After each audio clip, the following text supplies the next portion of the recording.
What's going on, guys? Back today and just doing a little bit of things around the house. Still working on the truck. Got the transmission fluid filter, got that harness and everything put in, and basically I'm just letting it sit here and filling it back up with fluid, trying to get it at the right level so that way I'm not overfilling it, because I'm gonna try to see if maybe it wasn't overfilled and maybe it's just blowing it out the vent tube. I don't know. Hopefully that's what it is.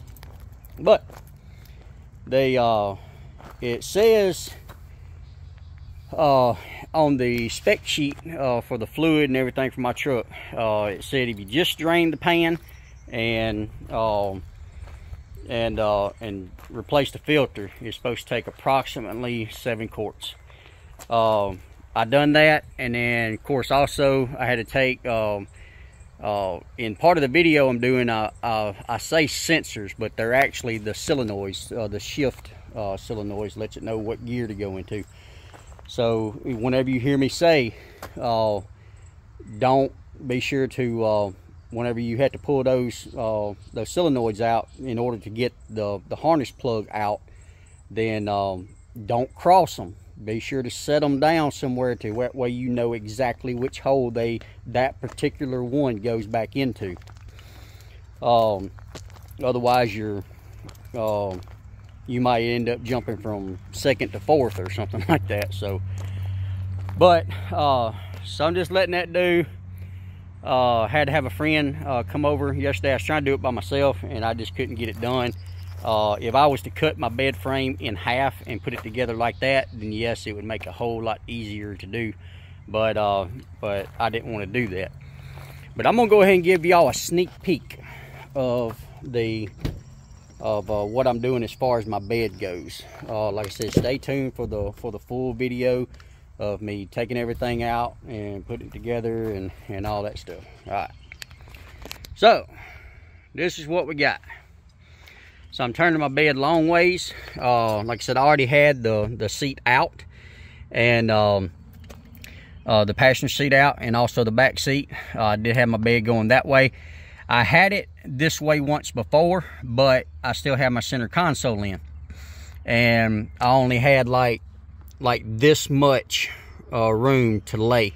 And guys, that just did not work for me. I love the setup, but I just did not like that narrow bed. So I'm gonna end up building like put a little piece of plywood going this way to sort of help it keep from sliding forward.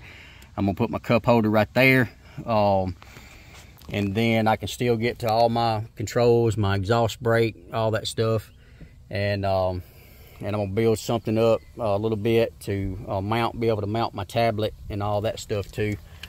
And then take you over here to the other side.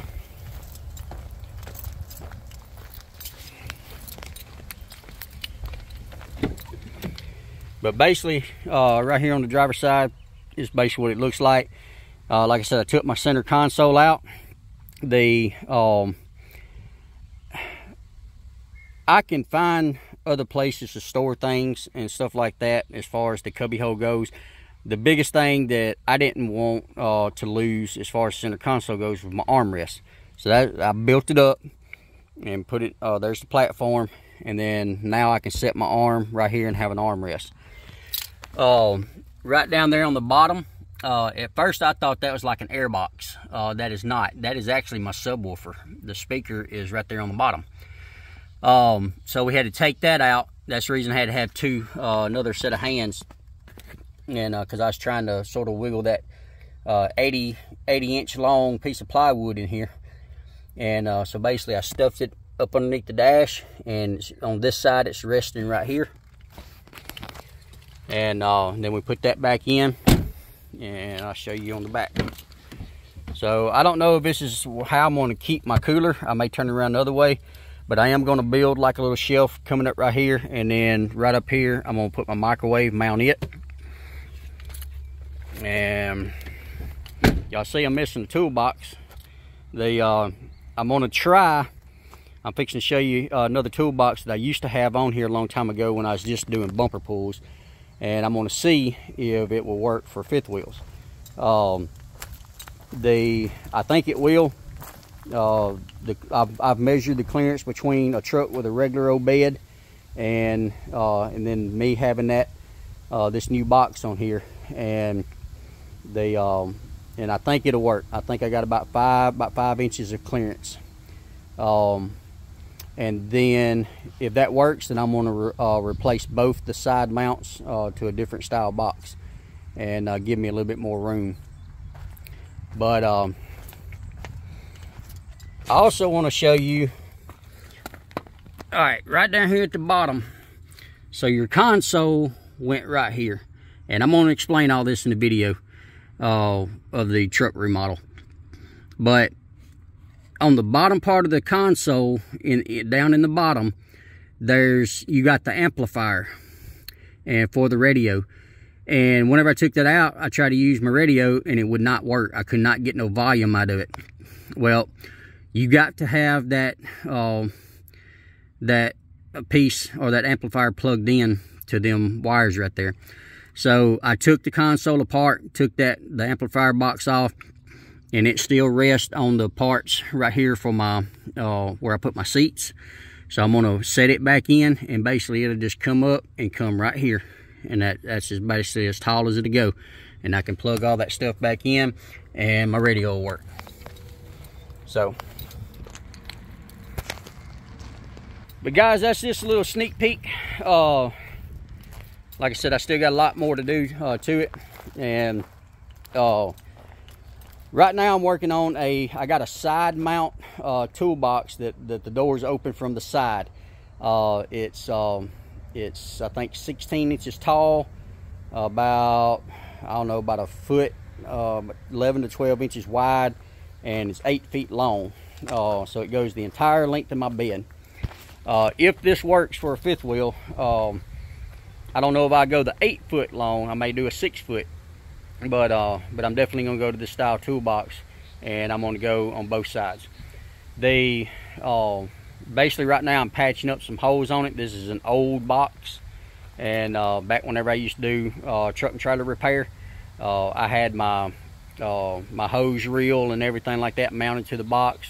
I should have put some kind of plate on the inside to keep it from flopping around, because it's aluminum. But I didn't do it, so it ended up cracking it, and then I'm just basically going around filling in all the holes and everything where I had stuff mounted, and so that way it won't leak. But basically, this is the toolbox right here. So I'm just taking JB Weld, and yes, it looks ugly and tacky, but guys, I'm just basically putting this on here just to see if it will work pulling the fifth wheel. If I get up there and it don't, then I just take it and I lay it down sideways. Then I have plenty of room. And plus, like I said, on my fifth wheel, I can always, I got one more notch I can raise it up. So that'll give me a little bit more room. But right here, the reason I got so much right here is because that's where I had my hose reel mounted, and it's sitting there flopping, vibration of the truck. It ended up cracking that whole thing, and I ended up having a hole about that big around right here. And then all them other little places, that's just where I had holes sitting, and had stuff mounted right there. So basically I'm just patching it up, and like I said, if it works, then I'm gonna go back and I'm gonna get a toolbox just like that.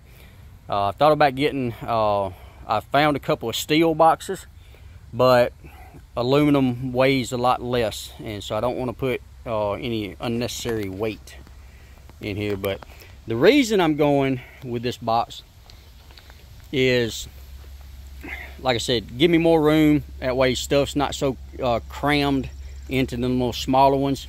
I'm gonna move some of my tools to the side, so that way I can get to them easier and don't have to climb inside the box right there in front of my fuel tank. Because whenever I'm hooked to a fifth wheel, guys, it's hard to get up in there and get stuff out. And then plus, I want to start carrying around like a little, like a little Coleman, like grill or something like that. That way if I'm out, then I'm stopped at the rest area or something like that, I can cook with it. and just let those boxes down, set the grill right there, and cook away. So, but guys, that's pretty much all I'm doing today is that. I'm gonna let that sit there and dry, come back and patch it up, because some of them holes was pretty big. So I gotta come back and patch it up a little bit more.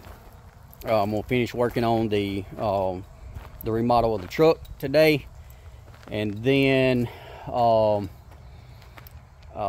basically I'm letting the transmission fluid just sort of sit there, because you know, whenever you fill up the tube, the transmission, the dipstick tube, then all that residue and stuff it sits on the side of on the inside of the tube, so that way whenever you check your dipstick, it's sort of hard to tell exactly where the fluid level is. So basically I'm letting that drain down, and then so basically I put, I think, 4 or 5 quarts in it before I started it, just let it barely touch the stick, and now I'm just sort of inching my way up to get to that cold mark.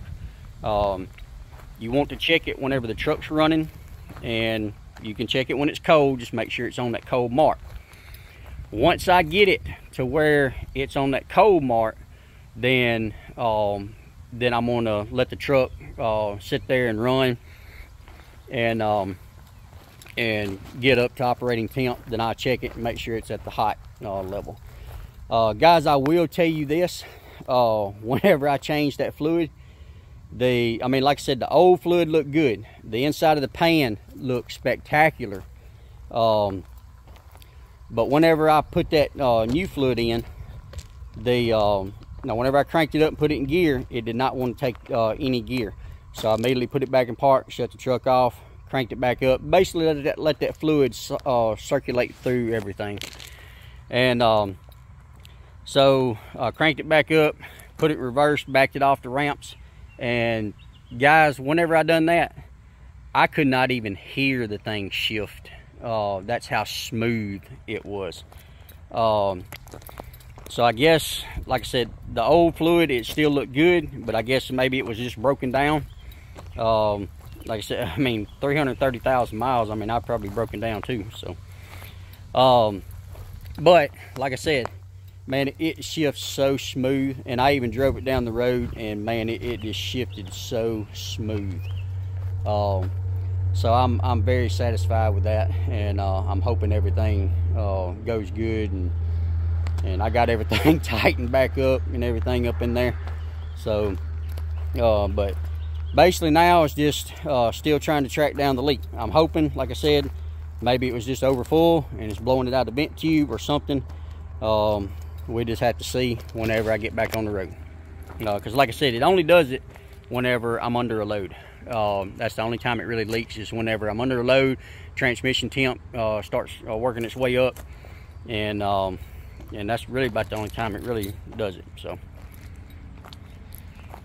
but anyway, that's pretty much it for today. Just get on here and do my little daily video. So, but I got a couple other little videos put out, and I may put another one of those out in place of my daily, so it'll probably be a little bit longer, but I'm just trying to work my way through and get some of these videos I got saved up put out.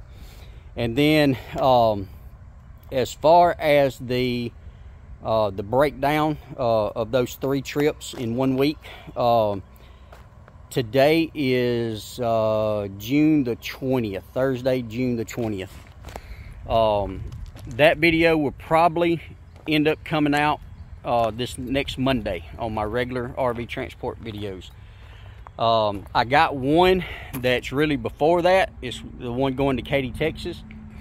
But I've had a lot of people been wanting to see that breakdown and everything of me breaking down the cost, the expenses, and all that stuff. So I'm probably just gonna go ahead and put that video out this Monday, so y'all be looking for it.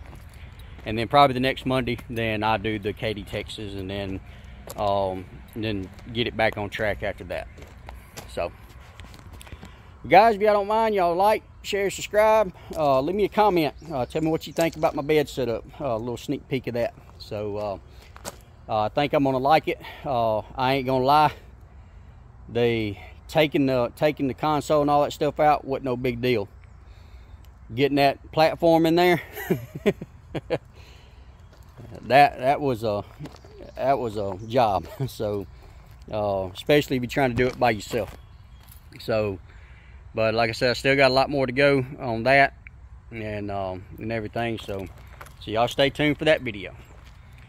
But anyway, we're gonna get off here, and I guess I'm gonna get back to work. So I guess I'll see y'all on the next one. As always, y'all be safe. Semper Fi.